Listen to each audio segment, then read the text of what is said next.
Lord Jesus, thank you for forgiving all my sin. Thank you, Lord Jesus, for your love, dying on the cross.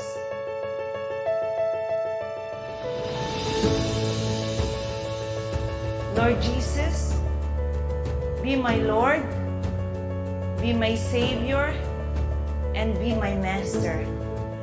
Thank you, Lord Jesus. Holy Spirit, thank you for your fellowship right now.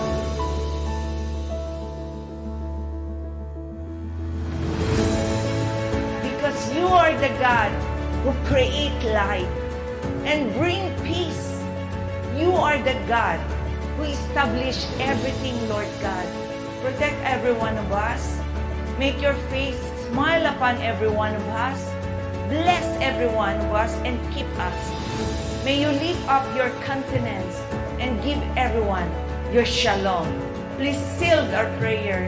The glory, honor, praises, power belongs to you before all time, now and forever. In Jesus' wonderful name, amen and amen.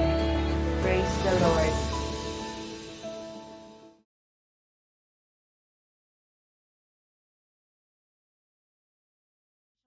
Kasi it doesn't make sense. Ang kwento sa lihim ng liham. Mahal kong Lindsay. Sabi nila, you are always one step away from finding the one for you. Pero Lindsay, paano kung ako yung umiwas? Paano kung ako yung hindi tumuloy? Yung hindi sigurado?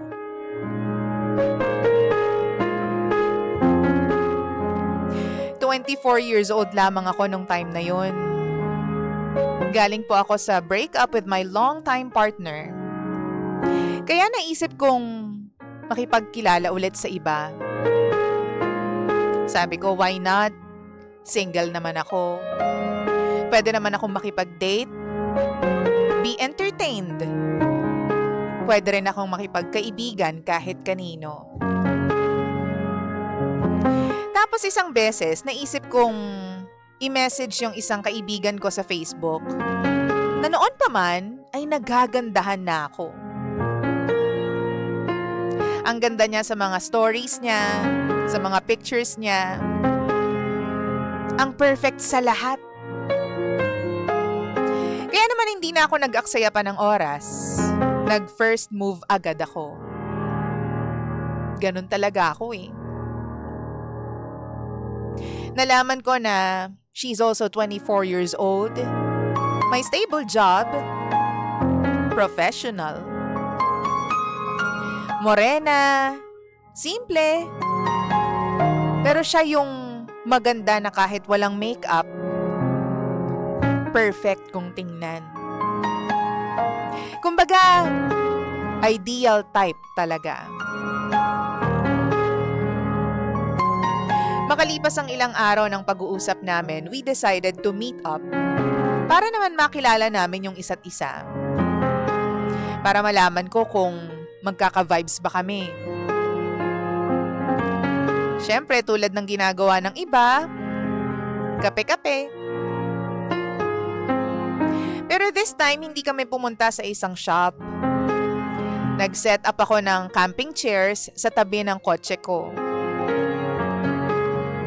Tahimik, perfect, kasi mas nakilala namin yung isa't isa. Casual lang. Walang kahit anong pressure, DJ Lindsay. Natapos yung date namin nang mas naging interesado kami sa isa't isa. Pareho kami ng mga paniniwala sa buhay. Madali lamang ang lahat ng bagay. Walang stress. Kaya naisip ko na gusto ko na siyang i-pursue. Kasi nga, girlfriend material siya. Simula noon, mas lumalim pa yung usapan namin. Siya na nga mismo yung nag-aaya na magkita ulit kaming dalawa. Saturday at Sunday, wala kaming ginagawa kaya sabi niya baka naman daw pwede kaming mag-bonding. Nung time na yon, late na, so sabi ko magkape na lang ulit tayo. Kwentuhan. Tapos sabi ko after ng usap, ihahatid na kita. Nagligpit na kami noon, DJ Lindsay, tapos pumasok na pareho sa sasakyan. Bago ko i-start yung kotse, pabiro kong nilapit yung mukha ko sa kanya. At ang sabi ko,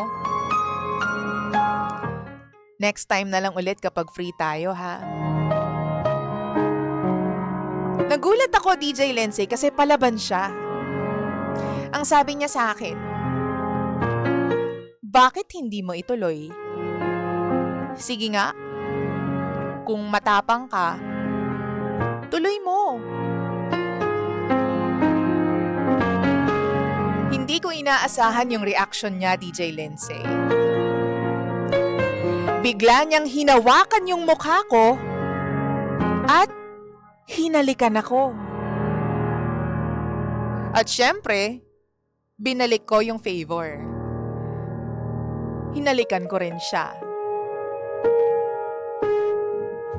Hindi nga nagtagal yung kiss, DJ Lindsay, dahil walang tint yung sasakyan. Kaya sabi ko, pwede naman akong maging gentleman nung time na yon. Sabi ko, baka hinahanap ka na ng mami mo. Pero ang sagot niya sa akin, okay lang. Ako na yung bahala. Dalhin mo ko kung saan mo gusto. Alam niyo na po kung ano yung sumunod na nangyari. Nangyari na ang inaasahan. Kinaumagahan, DJ Lindsay, habang nagkakadal kami, ang dami niyang plano. Ang daming assurance. Sinasabi niya na kaming dalawa na nga. Pero sa isip ko, what if puro plano lang? What if sa lahat ng pumuporma sa kanya, ganito yung ginagawa niya? Paano kung kapag naging kami, makipagkita rin siya sa iba tapos ganito rin yung gawin niya? Hindi ko alam. Basta ang alam ko is mali. Mali na pag-isipan ko siya ng masama, pero hindi mo naman ako masisisi, DJ Lindsay. Simula nun, unti-unti na akong dumistansya sa kanya. Sinabi ko na lang na naging busy ako sa work. Naging open din ako sa kanya for friendship. Nagkikwento pa nga ako sa kanya ng mga kinikita kong babae. Alam kong nagsiselos siya at naiinis siya sa akin, pero natatakot ako eh. Kaya naman, napagdesisyon na namin na itigil na lang. Alam kong mali din ako sa part na yun kasi iniisip ko pa rin yung mga nangyari. Pero kung kayo po ba yung nasa posisyon ko, anong gagawin nyo? Tulungan nyo po ako, DJ Lindsay. Kasi kahit papano, namimiss ko siya. Naunahan lang talaga ako ng takot ko. Ito po ang lihim ng aking liham. The radio's fine.